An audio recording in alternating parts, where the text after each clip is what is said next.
maintenant quelques jours, de fortes pluies s'abattaient sur tout le Québec et les experts craignaient vraiment le pire. Et ce qui devait arriver arriva. C'est finalement à Sherbrooke, dans le secteur de Rock Forest, où une digue naturelle s'est ouverte, noyant ainsi tout le secteur.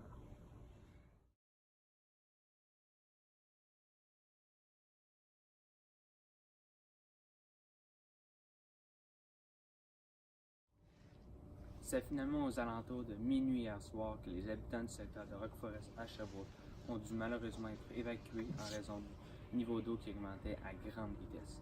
Les secours ont fait preuve d'extrêmement de vigilance et d'organisation pour amener tous les habitants en sécurité. Vous pouvez imaginer les dernières heures qui ont été terribles pour les habitants. Voici Mike Dallas qui vous explique comment il a vécu les bouleversantes dernières heures. C'était cauchemar. Je savais que c'était possible qu'on soit inondé au Québec, mais jamais j'aurais pensé que ça aurait pu nous arriver. Moi, ma femme et mes enfants ont été évacués d'urgence hier vers minuit. Et il y avait déjà 2 pieds d'eau au sous-sol. On était puissants. On n'a pas pu rien apporter. On a tout perdu. Ça fait presque 24 heures. On est en attente. On est toujours sans nouvelles.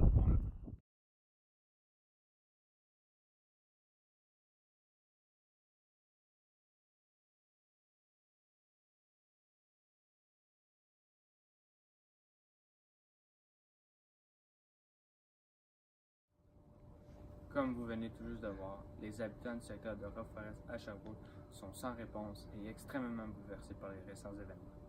Voici maintenant l'avis d'un expert qui ose se prononcer sur l'ampleur des dégâts de cette grande inondation qui, je vous le rappelle, s'est déroulée à Sherbrooke, au Québec. Malheureusement, ça s'annonce mal pour la ville. Les dégâts sont visibles et très importants. Il y a une brèche de 90 pieds qui s'est formée dans la partie végétale de la digue. Pour vous donner une idée, l'année dernière, on parlait d'une brèche de 65 pieds à Sainte-Marthe-sur-le-Lac. On parlait également d'une valeur de 600 millions pour les maisons touchées par les inondations. Et puis cette année, on estime qu'on pourrait toucher le 3 milliards de dollars.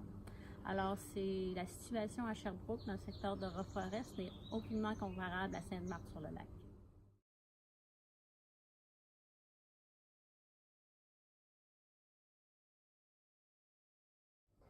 C'est donc 10 000 personnes qui se retrouvent à la rue dans le secteur de Rock Forest à Sherbrooke et le pire est à venir. Selon Météo Média, on annonce de fortes pluies dans les prochains jours également, ce qui risque d'aggraver la situation. Les experts sont partagés. Aurions-nous pu éviter cette inondation? Quelle est la cause de cette inondation? Les changements climatiques peut-être? Qui sait? Les experts sont partagés.